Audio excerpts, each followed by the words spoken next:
So here's the situation. You walk into a store, excited to grab a slick, new action camera, something lightweight, powerful, and full of potential. You've read the specs, watched the reviews, and now you're holding this piece of modern tech magic in your hands. But the minute you power it on, you realize something disturbing. You don't own this camera in the way you think. Instead, what you've bought is a license to use it, with some serious strings attached. This isn't just a nitpick about user experience, it's a warning sign about where consumer tech might be headed. And today, on Technology Review, we're diving deep into the DJI camera licensing trap, what it means for you, and why it's a big red flag for all tech buyers moving forward. The setup: a camera that needs permission to start. Imagine this. You unbox the DJI Osmo Action 5 Pro. The design is sleek, the build feels premium, and it's ready to shoot your next adventure. Or so you think. You power it on, expecting to dive into the camera's interface and start shooting. But instead of a ready-to-go system, you get a prompt: activate before use. There's a QR code on the screen. You have to scan it, not just to register your device or get software updates, but to unlock your ability to use the camera. Yep, you literally can't use the product you paid for unless you scan a code. Download DJI's proprietary app, DJI Mimo, and activate the product through their ecosystem. And by the way, you get 3 chances to skip this before it locks you out. Just 3. After that, it's unusable without activation. Why does a camera need an app just to work? Here's where it gets more frustrating. You're forced to download the DJI Mimo app just to get basic access. And this isn't a tiny utility app. It's over 700 megabytes in size. That's a hefty download if you're in a remote area using limited mobile data or just don't have space. It feels unnecessary for a camera that should operate independently. And once you open the app, it's not really about enabling your camera. It's filled with promotional banners, shopping tabs, and flashy ads pushing accessories, memberships, and upgrades. It's less of a functional tool and more of a sales funnel disguised as a companion app. What's worse, the app immediately asks for permissions. It wants access to your photos, media, location, and more. That might be fine if you're editing inside the app, but for just turning the camera on? It's aggressive and invasive. Is this the future? A locked ecosystem for basic devices. This isn't a gaming console, a phone, or a smart home hub. It's a camera. Traditionally, cameras have been tools, devices that work out of the box with minimal friction. The move toward locking basic functionality behind accounts, apps, and cloud-based infrastructure is deeply concerning. There's a bigger issue at play here. This trend toward controlling access through software licenses is something we've already seen across other industries. You buy a car, but the seat warmers are paywalled. You buy a printer, but it refuses to work unless you use its branded ink. And now, with DJI, you buy a camera, but can't use it unless you go through their app. You don't own the camera, you own a license. Let's talk legal. Once you jump through all the hoops and look through the fine print, you realize something jarring. You don't actually own the camera. At least not in the traditional sense. What DJI grants you is a limited license to access and use the product for the intended purpose only. That means DJI holds all the control.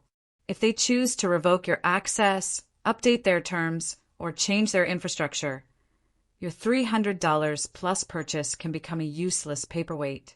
The company essentially retains the power to dictate how, when, and if you can use the product you paid for. And this kind of licensing language isn't just about protecting their intellectual property, it's about control.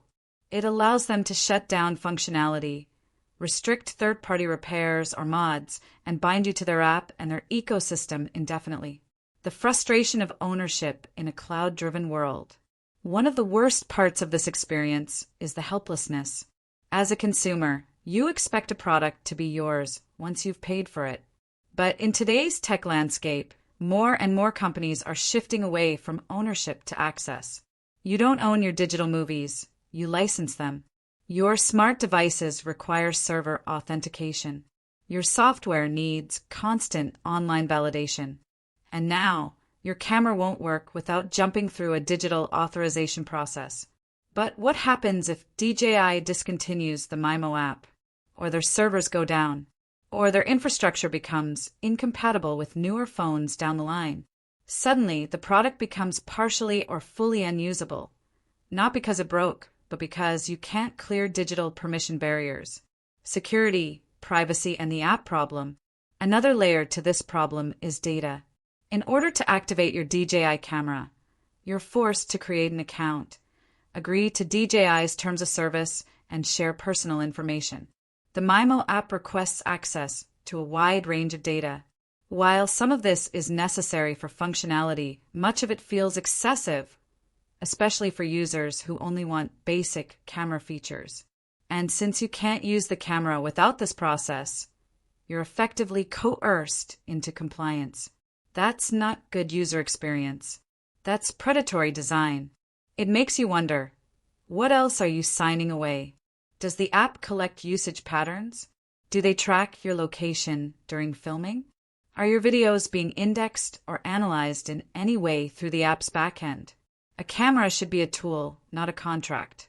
Let's simplify this. If someone buys a hammer, they don't expect to download an app to swing it. The same should apply to cameras. The expectation is that it should just work. Turn it on and it records. That's it. But DJI has chosen a different route, one where the camera is no longer just a tool.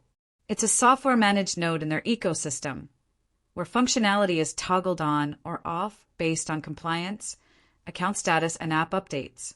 This is an innovation. It's restriction disguised as modernization.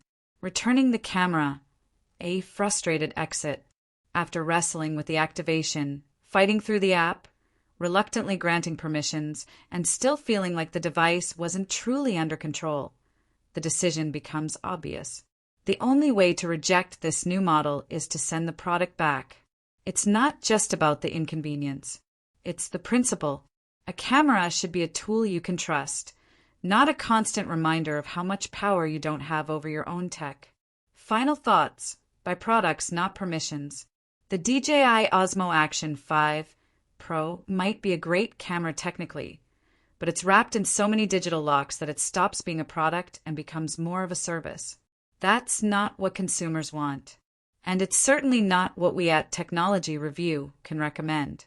When you spend your money on a device, you deserve full, transparent ownership, no catches, no QR code shackles, and no bait and switch licensing surprises. Until that changes, we'll keep calling it out.